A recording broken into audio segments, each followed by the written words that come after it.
Welcome to watch safety regulations for DJI delivery drones and agricultural drone lifting operations. Avoid operations in harsh weather conditions such as strong winds, rain, thunderstorms, and heavy fog. Choose an open area free of overhead obstacles as the takeoff and landing site. When the FC Series delivery drone is in automatic flight, pay attention to the climb method.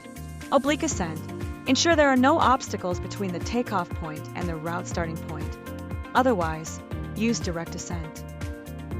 Oblique ascent is a method where the drone ascends at an angle from the takeoff point to the route starting point, which can improve efficiency.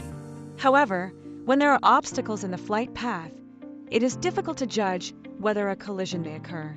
In such cases, direct ascent is recommended, where the drone ascends vertically to the set operating altitude after takeoff before flying to the route starting point, ensuring safer operations. Set up barriers or warning signs in loading and unloading areas to prevent non-operating personnel from accidentally entering and causing harm. Ground crew and pilots should wear safety helmets, reflective vests, and be equipped with walkie-talkies. Always maintain a safe distance of more than 6 meters from the aircraft and minimize close contact time with the aircraft. Before takeoff, check the aircraft arms for any looseness in the load fasteners and whether the load line and parachute line are connected. Check the lifting cable for any wear. If there is wear, it should be replaced immediately. The lifting cable should not be entangled with the gear. Before takeoff, the lifting cable should be straightened out. The lifting cable should be about 10 to 15 meters long. If the cable is too short, it can easily hit the blades. If the cable is too long, it can easily get tangled with obstacles during flight. When using the flagship winch system, the hook can be fully retracted to the bottom, allowing the cargo to closely adhere to the ear to reduce shaking and ensure safety. At this point, observe that the hook status displayed on the app interface is secure and the cable release length is 0 meters. A 10-meter extension cable can also be used when the hook is fully retracted. When not using an extension cable, actively release the cable about 10 meters for operation.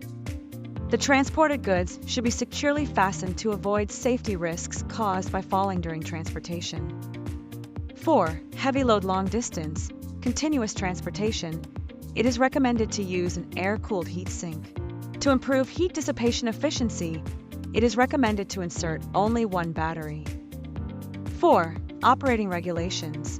During loading and unloading, avoid having personnel directly under the aircraft, and never drag or swing the sling cable, as this affects flight safety.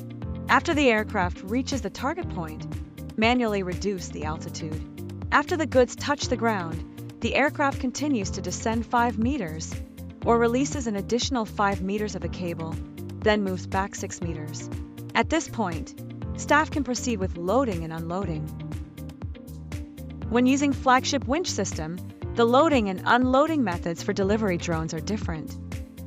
After reaching the target point, reduce the altitude so that the height above ground is within the range of the cable length. Click the cable release button or use the right dial to release the cable, allowing the goods or hook to touch the ground. Note: retract or release the cable only when the cable and the cargo are relatively stable without swaying. Cable release and retraction is prohibited during flight.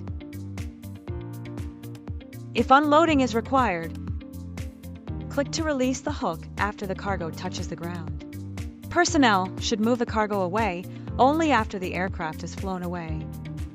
If loading is required, after the hook touches the ground, continue to release 5 meters of the cable, then move back 6 meters and click the button to open the hook for loading.